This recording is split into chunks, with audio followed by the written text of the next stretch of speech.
Hello students, welcome back to our channel general studies with Anoop K Verma. हम लोग कर रहे हैं इंडियन पॉलिटी, और इंडियन पॉलिटी में हमने शुरू किया था चैप्टर नंबर 1, जो कि था आपका हिस्टोरिकल बैकग्राउंड। और हिस्टोरिकल बैकग्राउंड में हमने दो पार्ट्स में कवर अप कर लिया है, 1773 से लेकर आपके 1919 तक के जितने भी इम्पोर्टेंट एक्ट्स आए उन सभी को। और अब हम बात करेंगे पार्ट 3 के अंदर। This is the part 3 of the Indian polity historical background. इसके अंदर हम बात करेंगे 1935 से लेकर 1935 का जो गवर्नमेंट ऑफ इंडिया एक्ट था, ठीक है, जो आपका जो प्रेजेंट टाइम पर संविधान है, मोस्टली चीज़ें आपकी यहीं से ली गई हैं, और यहाँ से जो चीज़ें ली गई हैं उनको भी हम डिस्कस करेंगे। और इसके साथ में हम बात करेंगे यहाँ पर टिल 1947 तक जो इंडिया इंडिपेंडेंस एक्ट था, और उसके बीच में जो जो इम्पोर्टेंट चीज़ें घटित हुई उन सभी को हम यहाँ पर देखेंगे। जैसे कि आपका हो जाता है क्रिप्स मिशन, अगस्त ऑफर, ठीक है, कैबिनेट मिशन प्लान, ये सारी चीज़ें हम यहाँ पर देखने वाले हैं। तो चलिए बढ़ते हैं अपने लेक्चर की तरफ। और शुरू करने से पहले जो लोग चैनल पर नए हैं प्लीज़ चैनल को सब्सक्राइब करें, वीडियो को पूरा देखें, और अच्छे लगती है वीडियो तो फिर लाइक करें और शेयर भी करें। तो देखिए, हम बात करते हैं अब अपने टॉपिक की, गवर्नमेंट ऑफ इंडिया एक्ट 1935 की। ये एक्चुअली जो एक्ट आया, basically government of India act 1935, इसके आने से पहले एक कमीशन आया था, आपको याद होगा 1928-29 के दौरान जो एक कमीशन आया जिसे कहा जाता था साइमन कमीशन। साइमन कमीशन की रिपोर्ट्स आई, ठीक है। और ये बेसिकली जो कमीशन, बेसिकली ये जो एक्ट आया आपका, ये एज अ रिजल्ट रहा बहुत सारी कॉन्फ्रेंसेस आपको देखने को मिली हैं, जिसे कहते हैं round table conferences. 3 round table conference हुई आपकी यहाँ पर 1931-32 के दौरान, ठीक है। कहाँ पर हुई थी ये सारी की सारी राउंड टेबल कॉन्फ्रेंसेस? लंदन के अंदर हुई। उसकी रिजल्ट के स्वरूप जो है ये गवर्नमेंट ऑफ इंडिया एक्ट 1935 को इम्प्लीमेंट किया गया। अब हम बात करते हैं यहाँ पर जो 1935 का गवर्नमेंट ऑफ इंडिया एक्ट है, उसकी क्या कुछ कुछ इंपॉर्टेंट चीज़ें रहीं। अगर जो हम बात करें यहाँ पर, ये कहा गया इस एक्ट के दौरान कि हम जो है एक रिस्पॉन्सिबल गवर्नमेंट जो है वो फॉर्म करेंगे, ठीक है, जो देश के वासियों के लिए, जो भारत के नागरिक हैं, उनके हितों के बारे में भी बात करी जाएगी, ठीक है। ब्रिटिशर्स थे, बट कहने में क्या जा रहा है कि भाई माहौल गर्म हो रहा है, चीज़ें बिगड़ती जा रही हैं, तो हम कह सकते हैं कि भाई ठीक, उन्होंने कह दिया कि हम आपके हितों के बारे में भी बात करेंगे। उसके लिए एक्ट लाया गया। और ये एक्ट जो है ये एक लेंदी डॉक्यूमेंट है बेसिकली। जो ये आपका 1935 का एक्ट है, दिस वॉज द लेंदीएस्ट। मतलब अभी तक हमने जितने पढ़े हैं, जितने भी एक्ट पढ़े हैं, इवन 1999 या 1909 वाला, इन दोनों एक्ट्स में, ये जितने भी हमने अभी तक 7-8 एक्ट्स के बारे में जाना है, उन सभी में सबसे बड़ा और सबसे लेंदीएस्ट जो रिपोर्ट रही है वो रही है इसी की, गवर्नमेंट ऑफ इंडिया एक्ट 1935 की। चलिए अब हम देखते हैं यहाँ पर क्या हुआ इस एक्ट के दौरान। इस एक्ट के दौरान जो है डायरकी जो थी प्रोविंसेस पर, ठीक है, उसे क्या कर दिया गया, ख़त्म कर दिया गया। इसे थोड़ा साफ कर देते हैं, रेड कलर हम यूज़ करते हैं यहाँ पे ताकि आपको देखिए अच्छे से। इस एक्ट के दौरान जो है डायरकी जो है प्रोविंसेस से ख़त्म कर दी गई, और इस्टेब्लिश कहाँ कर दी गई डायरकी को, सेंटर में। मतलब जो द्वैत शासन था, डुअल गवर्नमेंट सिस्टम था, वो प्रोविंसेस से या प्रांतों से हटाकर उसे सेंटर में ला दिया गया। मतलब स्टेट्स की पावर को ख़त्म करके सेंटर में जो दिल्ली की पावर है, केंद्र की पावर है, उससे बढ़ा दिया गया यहाँ पर, ठीक है। और जो फेडरल सब्जेक्ट्स हैं वो डिवाइड कर दिए गए ट्रांसफर्ड और रिजर्व सब्जेक्ट्स के बीच में, ठीक है। मतलब जो फेडरल सब्जेक्ट्स के टॉपिक्स थे उनको डिवाइड कर दिया गया इस तरीके से। जो रिजर्व सब्जेक्ट्स थे वो थे, उसको हैंडल करते थे वॉइस रॉय, ठीक है। और उनकी जो काउंसिल हुआ करती थी was not responsible to the legislature. Legislature की तरफ ये जो रिजर्व सब्जेक्ट है बेसिकली वो लेजिस्लेचर की तरफ जो है रिस्पॉन्सिबल नहीं है। और ट्रांसफर सब्जेक्ट की बात करें, वो एडमिनिस्टर किए जाते थे by the voice Roy on the advice of council of ministers and responsible for the legislature, ठीक है। तो दो छोटी सी डिफरेंस आपको देखने को मिल रही है यहाँ पर कि जो ट्रांसफर सब्जेक्ट्स हैं और जो रिजर्व सब्जेक्ट हैं, जो रिजर्व सब्जेक्ट हैं वो लेजिस्लेशन की तरफ जो है उत्तरदायी नहीं है, और ट्रांसफर सब्जेक्ट जो है वो लेजिस्लेचर की तरफ उत्तरदायी है। मतलब जो है आपका विधायिका की तरफ उत्तरदायी है, ठीक है। अब यहाँ पर क्या होता है, इस एक्ट के दौरान स्टैब्लिशमेंट की जाती है कि इसकी ऑल इंडिया फेडरेशन, जो कि ब्रिटिश इंडियन प्रोविंसेस और प्रिंसली स्टेट्स का एज अ यूनिट बनाया गया। मतलब जो आपकी प्रोविंसेस हैं या प्रिंसली स्टेट्स हैं, उन सबको एक तरीके से कंबाइन करने का काम यहाँ पर किया गया। यहाँ पर ये भी कहा गया साथ में कि जो प्रिंसली स्टेट्स हैं वो फ्री हैं कि वो फेडरलिज्म मतलब जो यूनिटरी सिस्टम बनता जा रहा है भारत के अंदर, जो एक यूनिटी बनती जा रही है, एक चीज़ बनती जा रही है, उसके अंदर वो ज्वाइन होना चाहें तो ज्वाइन हो जाएं, नहीं होना चाहे तो ना हो, मतलब एक फ्रीडम दी गई इस चीज़ की, ठीक है। Although this federation never came into existence because the refusal by the princely states to join them. अब देखिए ये कॉन्सेप्ट बनाया इन्होंने, मज़ेदार कॉन्सेप्ट है।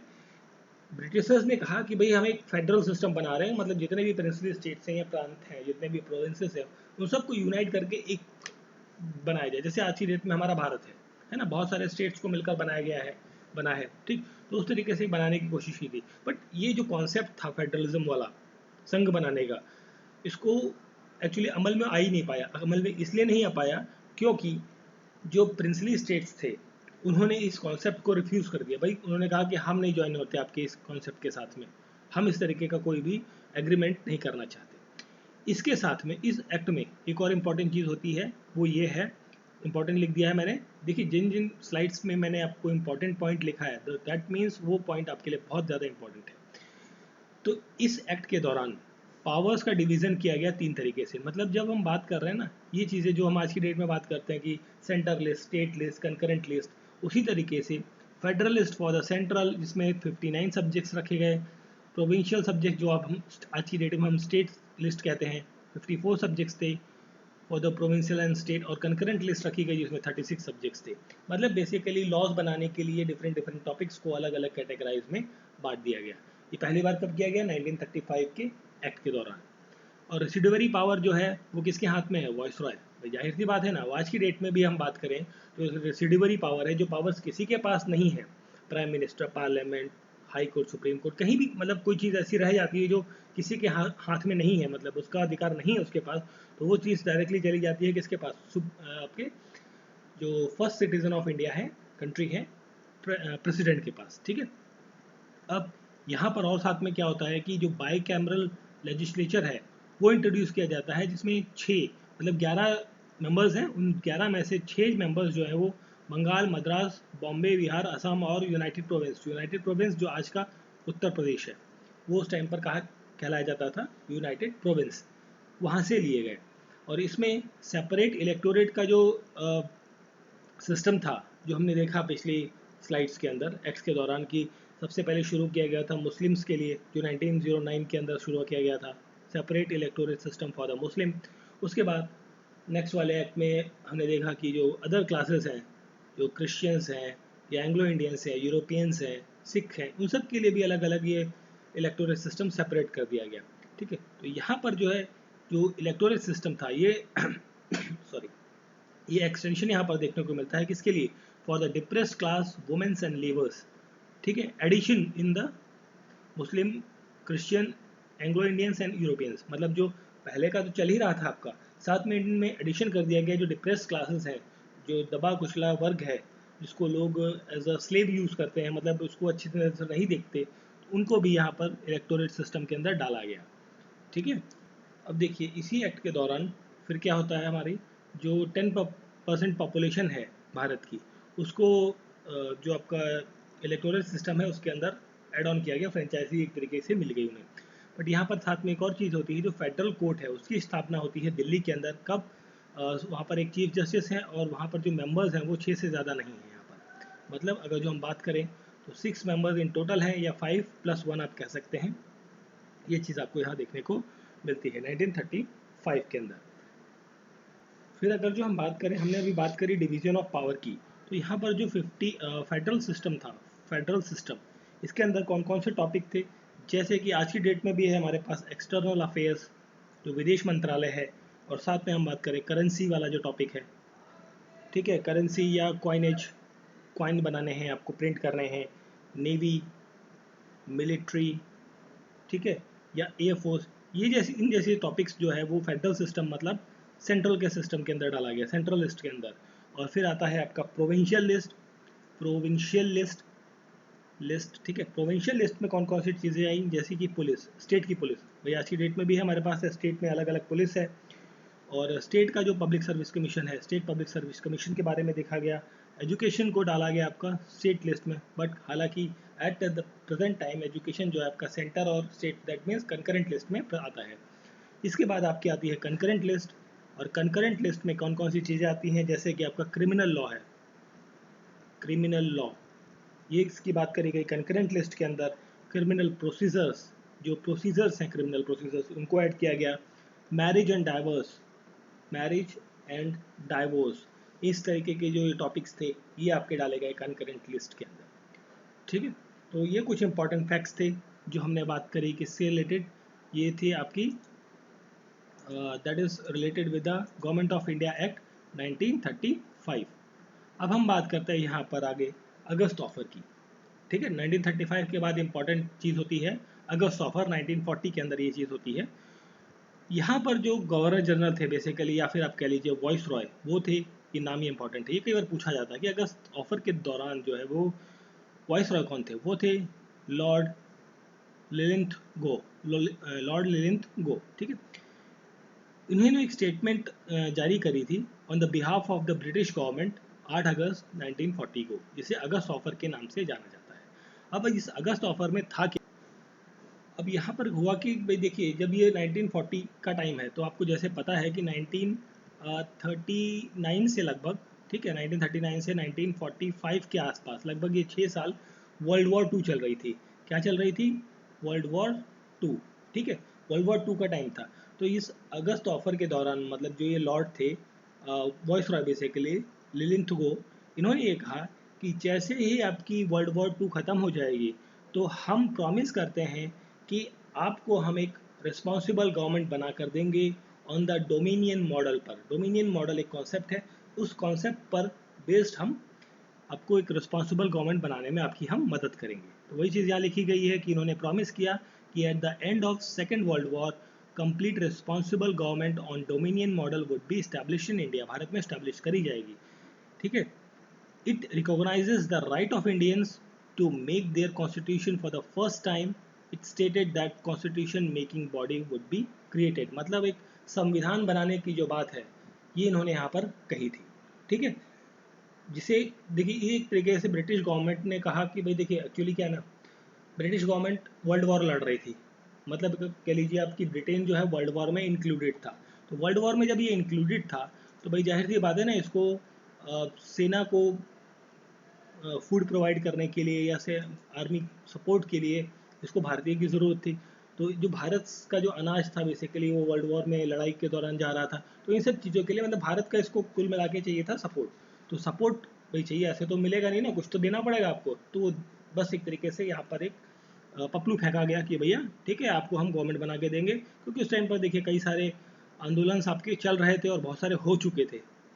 ठीक है, अब यहाँ पर क्या होता है, It provides the prominent Indian would be appointed in the Viceroy Executive Council, ये भी कहा गया यहाँ पर, और consultative council was to be established to advise on a war affair with the prominent Indians। ठीक है, बट अगर जो हम बात करें अगस्त ऑफर की, जो मोस्ट इंपॉर्टेंट चीज़ रहती है वो है ये वाली लाइन। ठीक है, आपको अगस्त ऑफर के साथ में ये वाली चीज़ याद होनी चाहिए कि अगस्त ऑफर में एक बात क्या हुई थी। बात ये हुई थी कि गवर्नमेंट बना के देंगे हम आफ्टर द वर्ल्ड वॉर 2। अब इसके बाद जो वर्ल्ड वॉर जो आपका अगस्त ऑफर था, अगस्त ऑफर को तो ज़्यादा लोगों ने पसंद नहीं किया कि भैया हम मान जाएंगे आपकी बात ऐसी। उसके बाद आती है क्रिप्स मिशन की बारी, और ये क्रिप्स मिशन कब आया था भाई? 1942 के अंदर। ठीक है, अब ये भी वही टाइम पीरियड चल रहा था, during the second world war आपकी चल रही थी।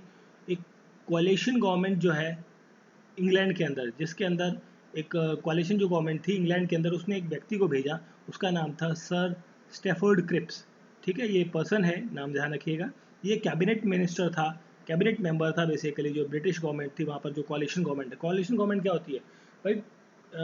दो तीन पार्टियाँ मिलकर एक सरकार बना ले, है ना, तो उसको कहते हैं कोalition। बट जब आपकी मेजोरिटी नहीं मिलती किसी एक सिंगल पार्टी को, तो जब सरकार बनाई जाती है, जैसे महाराष्ट्र की हम बात करें तो महाराष्ट्र में जो गठबंधन था उसको तो मेजोरिटी मिली, बट जो गवर्नमेंट बनाई जिन लोगों ने, जैसे शिवसेना, बीजेपी या एनसीपी, इन्होंने जो गवर्नमेंट बनाई, तो यहाँ पर क्या था, एक कोalition बनाया, बहुमत नहीं था किसी का, इन्होंने मिलकर एक बहुमत हासिल किया और फिर उसको गवर्नमेंट बनाई। तो इस तरीके की जो गवर्नमेंट आपको देखने को मिलती है वो कोalition गवर्नमेंट कहलाती है। यहाँ पे भेजा गया क्रिप्स, स्टैफर्ड क्रिप्स को, जो कि एक कैबिनेट मेंबर था, ठीक है, मार्च 1942 को, और विद एक ड्राफ्ट के साथ भेजा गया, मतलब एक डिक्लेरेशन ड्राफ्ट के साथ भेजा गया इसे भारत, जिसमें ये कहा गया कि वो अडॉप्ट कर लेंगे the constitutional acceptance of the two major parties of Indian Congress and the Muslim League. देखिए, मुस्लिम लीग और आईएनसी, दो चीज़ें यहाँ पर अलग अलग हो रही थी ऑलमोस्ट। देखिए 1942 के टाइम पर पहले तो कांग्रेस के अंदर ही थी मुस्लिम लीग, उसके बाद फिर क्या हुआ, विभाजन, थोड़ा सा सेपरेशन देखने को मिलता है, क्योंकि यहाँ पर अब मुस्लिम लीग चाह रही है कि भाई उसको अलग सा देश मिले, जो पाकिस्तान की डिमांड कर रहे हैं कुल मिला के, है ना।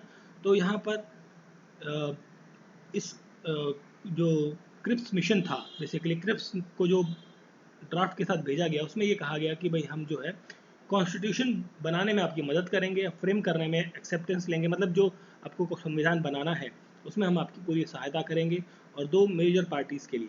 अब यहाँ क्या होता है कि जो प्रपोजल है वो प्रोवाइड किया गया Indian union comprising all the British provinces in India and the princely states and the dominion status of India as a participant of the British Commonwealth of the nation. अब dominion status is a dead और door, ठीक है। ये जो line है, basically जो word यहाँ पर यूज किया गया ना, डोमिनियन स्टेटस, ठीक है, तो उस चीज को जवाहरलाल नेहरू ने कहा था dead as door nail, dead as a door nail, concept of dead as a door nail, ये स्टेटमेंट कही थी जवाहरलाल नेहरू ने, ठीक है। अब देखिए यहाँ पर होता क्या है कि जो क्रिप्स मिशन है, जो इसका प्रपोजल था ना, जो डोमिनियन स्टेटस बनाने का, बेसिकली ये मुस्लिम लीग को मतलब वो पसंद नहीं आया, है ना। तो जब मुस्लिम लीग को पसंद नहीं आया तो मुस्लिम लीग ने क्या कर दिया, क्रिप्स मिशन का जो कॉन्सेप्ट था या प्रपोजल था उसको क्या कर दिया, रिजेक्ट कर दिया, रिजेक्ट कर दिया गया, किसके द्वारा, मुस्लिम लीग के द्वारा। इसके बाद फिर आती है हमारी कैबिनेट मिशन की बारी आती है। तो कैबिनेट मिशन से पहले हम एक चीज़ और जान लेते हैं। देखिए, क्लेमेंट एटली, क्लेमेंट एटली कौन है, ये उस टाइम पर लगभग 1946 45-46 के आसपास, जब वर्ल्ड वॉर 2 ख़त्म हो रहा था, उस टाइम पर जो ब्रिटेन के प्रधानमंत्री थे ये वो हैं क्लेमेंट एटली। इन्होंने अनाउंसमेंट किया कि भाई, जो एक हिस्टोरिकल अनाउंसमेंट किया इन्होंने इस टाइम पर, कि 15 मार्च 1946 को इन्होंने अनाउंस किया कि ब्रिटेन जो है वो रेडी है, मतलब तैयार है भारत को आज़ाद करने के लिए, after transferring the power into the responsible hand not later than this much. मतलब इन्होंने यहाँ पर बात कर दी कि भाई जून 1948 से पहले पहले हम, जो ब्रिटिश गवर्नमेंट इंडिया में रूल कर रही है, वो सारी पावर्स जो है वो रिस्पॉन्सिबल लोगों के हाथों में हैंड ओवर करने के बाद हम वहाँ से चले जाएंगे, मतलब फ्रीडम ऑफ इंडिया की यहाँ पर बात आ रही है, ठीक है। Every interest of minorities will be secured, हर जो माइनॉरिटीज़ है उसके हर इंटरेस्ट को यहाँ पर क्या किया गया है, सिक्योर किया जाएगा, ये बात भी यहाँ पर कही गई। It announces the cabinet mission, इन्होंने क्या अनाउंस किया कि भाई कैबिनेट मिशन नाम का एक ग्रुप बेसिकली इन्होंने अनाउंस किया, जो विजिट करेगा भारत में और सहायता करेगा भारतीयों की for the suitable form of the government. मतलब भारत को आज़ाद तो ये कर रहे हैं, और भारत में आज़ाद होने के बाद वहाँ पर जो सरकार चलनी है, प्रशासन चलना है, देश चलना है, तो उस चीज़ को चलाने के लिए जो एक गाइडलाइंस चाहिए, ठीक है, जो एक रोड मैप चाहिए, तो उसमें भारतीयों को मदद करेंगे। इसके लिए इन्होंने अनाउंस किया है कैबिनेट मिशन का। अब कैबिनेट मिशन आता है आपका 1946 के अंदर। फिर देखिए, अब हमारी आती है बारी कैबिनेट मिशन 1946 की। इसका मेन ऑब्जेक्टिव वही था कि फाइंड करना है रास्ता, कि भाई पीसफुली ट्रांसफ़र करनी है पावर्स इंडिया के अंदर, और सजेस्ट करना है major taken formation of constitution making machinery, मतलब संविधान बनाने में क्या क्या लगना है, कैसे बनना है, सारी चीज़ें एक तरीके से रोड मैप बनाने की यहाँ बात करेगी। कैबिनेट मिशन के अंदर ये इंपॉर्टेंट चीज़ है, पूछी जा सकती है कई बार, नाम है इसके अंदर कौन कौन से लोग थे। एक थे Lord Pethick Lawrence, sir Stafford Cripps, जो क्रिप्स मिशन था ना 1942 वाला, उसमें जो चेयरपर्सन थे, जो लेकर आए थे एक ड्राफ्ट जिसे रिजेक्ट कर दिया गया था, तो ये वही वाले स्टेफर्ड क्रिप्स हैं। ये भी इसी कमेटी के अंदर या बेसिकली कैबिनेट मिशन के अंदर शामिल थे, और साथ में थे यहाँ पर मिस्टर अलेक्जेंडर। ये भारत आते हैं 24 मार्च 1946 को, ठीक है। और साथ में क्या होता है यहाँ पर, union of India comprises British India princely states, दस एडवोकेटिंग अनडिवाइडेड इंडिया वाज कॉन्स्टिट्यूलाइज्ड।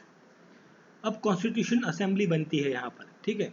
ये आते हैं भारत में आने के बाद वही बात हो रही है कि अब भारत को आज़ाद करना है, एक सरकार बनानी है, तो उसके लिए एक कॉन्स्टिट्यूशनल कॉन्स्टिट्यूएंट असेंबली बनाई जाती है, इलेक्ट की जाती है डिफरेंट डिफरेंट एरिया से, प्रिंसली स्टेट से या कांग्रेस से लोगों से इधर उधर से, और वहाँ पर बनाई जाती है इंटरिम गवर्नमेंट।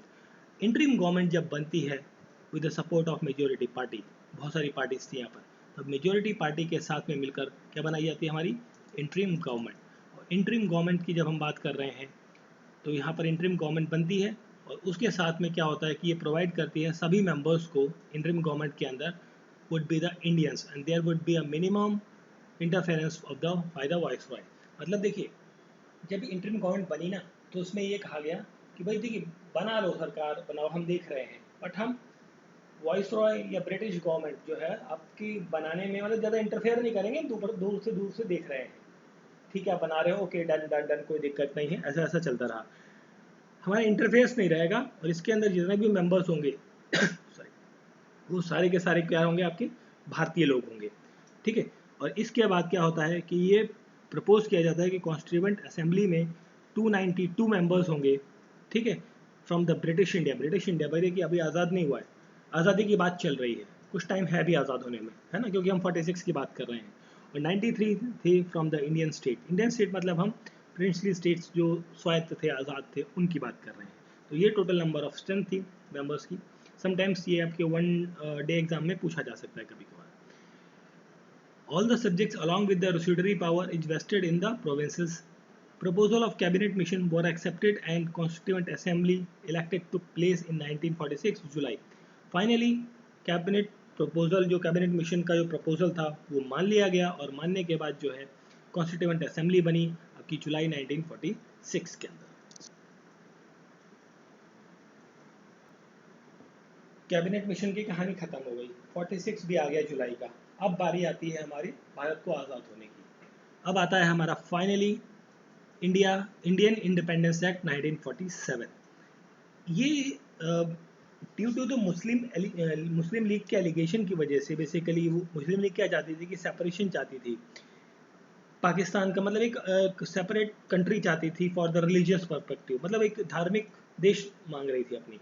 तो यहाँ पर जो उस टाइम पर जो वॉइस रॉय थे बेसिकली वो थे लॉर्ड माउंटबेटन आते हैं भारत में, और वो पार्टीशन की बात करते हैं, लॉर्ड माउंटबेटन प्लान या फिर अब 3 जून प्लान। मतलब देखिए भारत देखिए जो आपका कैबिनेट मिशन ने सब कुछ तैयार कर रखा है, फिर आते हैं एंट्री होती है माउंटबेटन की। माउंटबेटन या 3 जून प्लान या माउंटबेटन प्लान ये बेसिकली लाते हैं एक ऐसा प्लान कि भाई भारत को बांटना है, कब बांटना है, कैसे बांटना है, बॉर्डर्स क्या होंगे, एरियाज क्या होंगे, ये सब चीज़ें इनके अंडर में काम हो रहा है यहाँ पर।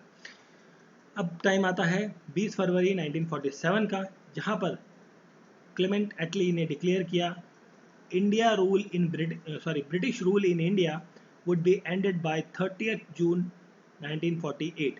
भाई देखिए पहले तो उन्होंने कहा था कि भाई जून 1948 में पहले हम हटा लेंगे, बट यहाँ पर उन्होंने अब डेडलाइन दे दी कि भाई 30 जून 1948 से पहले ब्रिटिश जो है वो भारत से पूरी तरीके से हट कर मतलब वापस आ जाएंगे। कुल मिला के ये बात हुई यहाँ पर, ठीक है। अब इसमें माउंटबेटन प्लान के तहत जो है बात हुई एक यूनाइटेड हिंदुस्तान, मतलब जो हमारा इंडिया है आज की डेट में, और एक पाकिस्तान की। इस कॉन्सेप्ट को एक्सेप्ट किया गया बाय द कांग्रेस और मुस्लिम लीग के द्वारा, ठीक है। और इसको इफेक्टिवली माउंटबेटन ने कहा कि भाई इनेक्ट कर दिया, मतलब एक एक्ट बना दिया गया कि 2 देश बनेंगे ऐसे, इंडियन इंडिपेंडेंस एक्ट 1947, जिसके तहत जो है भारत अलग हुआ, पाकिस्तान अलग हो गया। This act provided that India and Pakistan will be 2 independent dominion with effective from the 15th August 1947। अब आपको पता होगा देखिए हम अपना आज़ादी जो इंडिपेंडेंस डे मनाते हैं वो मनाते हैं 15 अगस्त को, पाकिस्तान मनाता है एक दिन पहले, मतलब वो 14 अगस्त को ही मना लेते हैं अपना, ठीक है मना लो भाई कोई दिक्कत नहीं, हमें क्या दिक्कत है ना। तो 2 अलग अलग देश यहाँ पर बन जाते हैं, और it declares that India as a sovereign and independent country. India एक सोवरन और इंडिपेंडेंट कंट्री है। बट देखिए यहाँ पर आज़ादी तो मिल गई, हमें डिक्लेरेशन भी मिल गया, बट जो ब्रिटिशर्स थे वो मतलब कुछ टाइम तक, मतलब अगले 4-5 महीने तक भारत में रहे, पूरा सुपरविजन किया कि क्या क्या चल रहा है। एक तरीके से ना इन्होंने कहा था कि भाई हम सुपरवाइज करेंगे, थोड़ा सा देखते रहेंगे क्या चल रहा है, कोई गाइडलाइन चाहिए आपको तो हम दे सकते हैं। तो वो सब चीज़ें यहाँ पर चलती रही। साथ में यहाँ पर जो lapse of British paramountcy over Indian princely state, जो भारतीय राज्य थे, मतलब जो एरियाज थे, जो प्रिंसली स्टेट्स थे, या वहाँ पर जो ब्रिटिश पैरामाउंटेंसी थी उसको क्या हो गया, लैप्स कर दिया गया, मतलब ख़त्म कर दिया गया एक तरीके से। Each dominion of was have to be the governor general appointed by the British monarch, वो ख़त्म कर दिया। बेसिकली यहाँ पर क्या हो रहा है, देखिए जो ब्रिटिश जा रहे हैं ना, ब्रिटिशर्स तो वापस जा रहे हैं भाई, तो उनके जो वॉइस रॉय के ऑफिस हैं, जो उनकी काउंसिल्स है, वो सारी भंग हो गई, ऑफिस बंद कर दिए गए, ये सब चीज़ें यहाँ पर देखने को मिलती है। ठीक है, और जो यहाँ पर पोस्ट थी एक सेक्रेटरी ऑफ द स्टेट, जिसे हमने बात करी थी SOS के नाम से हम जान रहे थे ना, सेक्रेटरी फॉर द स्टेट, वो जो पोस्ट है वो भी ख़त्म कर दी गई और उसकी जगह एक नई पोस्ट बना दी गई जिसे कहा गया secretary of Commonwealth of the nation. ठीक है, मतलब अब दुनिया में एक तरीके से कॉमनवेल्थ वाली बात यहाँ पर देखने को मिलती है। It provides the governance of both dominion was carried out according with the Government of India Act 1935 till the new constitution came into force, although dominion were free to make the changes। मतलब देखिए अब यहाँ पर जब तक संविधान बनेगा नहीं, बन नहीं रहा, देखिए बन रहा है, बनने में टाइम लगेगा ना, 2 साल 2.5 साल लगेगा लगभग, तो जब तक बनेगा तब तक भारत का जो शासन है वो 1935 जो गवर्नमेंट ऑफ इंडिया एक्ट 1935 है उसके तहत जो है वो चलता रहेगा। तो ये बात भी यहाँ पर आपको देखने को मिलती है। फाइनली जो होता है 15 अगस्त 1947 को मिडनाइट, जो रात का 12 बजे का समय है, ब्रिटिश रूल भारत में फाइनली ऑफिशियली ख़त्म हो जाता है और 2 राज्य बनते हैं, बेसिकली 2 देश बनते हैं, उनकी अलग अलग टेरिटरीज होती हैं। और ये भी इंपॉर्टेंट चीज़ है, sometimes it may be asked but not too much important, कि लॉर्ड माउंटबेटन जो है became the first governor general of dominion of India. मतलब जब भारत आज़ाद हुआ, आज़ाद हो गया 1947 15 अगस्त को आज़ाद हुआ, तो जब आज़ाद होने के बाद जो भारत का पहला ब्रिटिश गवर्नर जनरल या फिर voice Roy of dominion of India, देखिए डोमिनियन इसलिए कहा जा रहा है क्योंकि देखिए भारत बन चुका है, आज़ाद हो चुका है, डोमिनियन का मतलब यहाँ पर ये स्पेसिफाई कर रहा है कि हम आज़ाद हो चुके हैं बट अभी हमारे ऊपर वॉच रखी जा रही है, मतलब वॉच इन द सेंस कि सुपरविजन चल रहा है किसी और का, क्योंकि अभी तक हमारा संविधान बना नहीं, इलेक्शंस हुए नहीं, इंटरिम गवर्नमेंट बनाई है, मतलब एक टेम्प्रेरी गवर्नमेंट बना देगी ताकि काम चलता रहे, है ना। तो इस वजह से dominion of India word use किया जा रहा है। और वहाँ पर अपॉइंट होते हैं जवाहरलाल नेहरू, पंडित जवाहरलाल नेहरू, भारत के पहले प्राइम मिनिस्टर। तो ये सब था हमारा हिस्टोरिकल बैकग्राउंड, हमने डिस्कस किया। इसके अंदर जितने भी एक्ट्स थे, बहुत सारे इंपॉर्टेंट एक्ट्स थे, 3 पार्ट्स में हमने इसको कवर किया है। लगभग 1.5 घंटे का मोटा मोटा टाइम लगा है हमें पूरे हिस्टोरिकल बैकग्राउंड को कवर करने में। इंपॉर्टेंट चीज़ों को हमने मोस्टली कवर किया है। आई होप सो वीडियो आपको अच्छी लग रही है, तो प्लीज़ चैनल को लाइक, सब्सक्राइब और बेल आइकन प्रेस करें। मिलते हैं नेक्स्ट वीडियो में। नेक्स्ट वीडियो में हम framing of the Indian constitution के बारे में डिस्कस करेंगे। Thank you for watching.